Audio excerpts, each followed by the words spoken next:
ஸ்ரீமதே ராமானுஜாய நமக. மலைநாட்டு திவ்ய தேசங்கள்ல ஒன்றான திருவனந்தபுரத்தை பார்த்துட்டு இருக்கோம். இந்த திருத்தலம் சம்பந்தப்பட்ட இன்னொரு சரித்திரம். திவாகர முனிவர் இங்க பெருமாளை தரிசனம் பண்றார். அளவிட முடியாதவன் பகவான் அனந்தன். அவனுடைய தரிசனம் அவருக்கு கிடைச்சதுல அவருக்கு அவ்வளோ சந்தோஷம். உடனே தேங்காய் சரகை இருக்கிறார், உப்பு மாங்காயை பறிக்கிறார், அங்க பக்கத்துல இருக்க பெண் கிட்ட இருந்து அரிசி கஞ்சி வாங்குறார், பெருமாளுக்கு சமர்ப்பிக்கிறார். பெருமாளுக்கு அது அவ்வளோ பிடிச்சு சாப்பிட்டாராம். இன்னைக்கும் அதையே தான் உண்கிறார் அப்படின்றார். அதாவது அந்த பிரசாதம் இன்னைக்கும் அவ பண்ற அங்க அத ரொம்ப அவர் ஆசைப்பட்டு சாப்பிடுவார் அப்படின்னு சொல்றார். ரிஷி பெருமாள் கிட்ட இவ்வளவு பெரிய திருமேனி என்னால சேவிக்க முடியல, ஆதி அந்தம் எங்க இருக்குன்னு தெரியல, நடுவுல மட்டும்தான் சேவாருது, அதனால நீங்க உங்களுடைய திருமேனியை சற்று சுருக்கி கொள்ளும்னு பிரார்த்திக்கிறார். பெருமாளும் தன் திருமேனியை 18 அடி அகலத்திற்கு சுருக்கிக் கொள்கிறாராம்.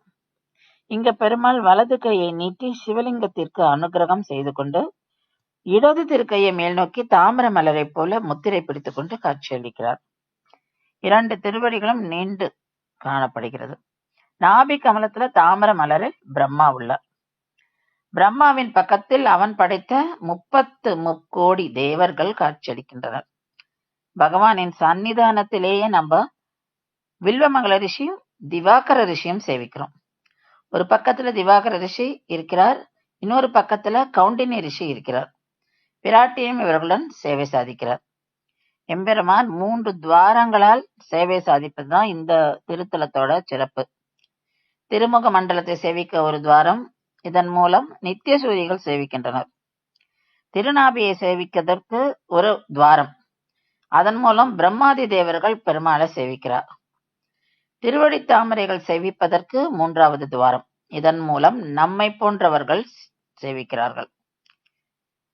இது மூலம் பெருமாள் நமக்கு என்ன சொல்றாருன்னா, அனைவரும் அவருக்கு சமம் அப்படின்னு சொல்றத பெருமாள் நமக்கு அதை தெரியப்படுத்துகிறார். ஸ்ரீமதே ராமானுஜாய நமஹ.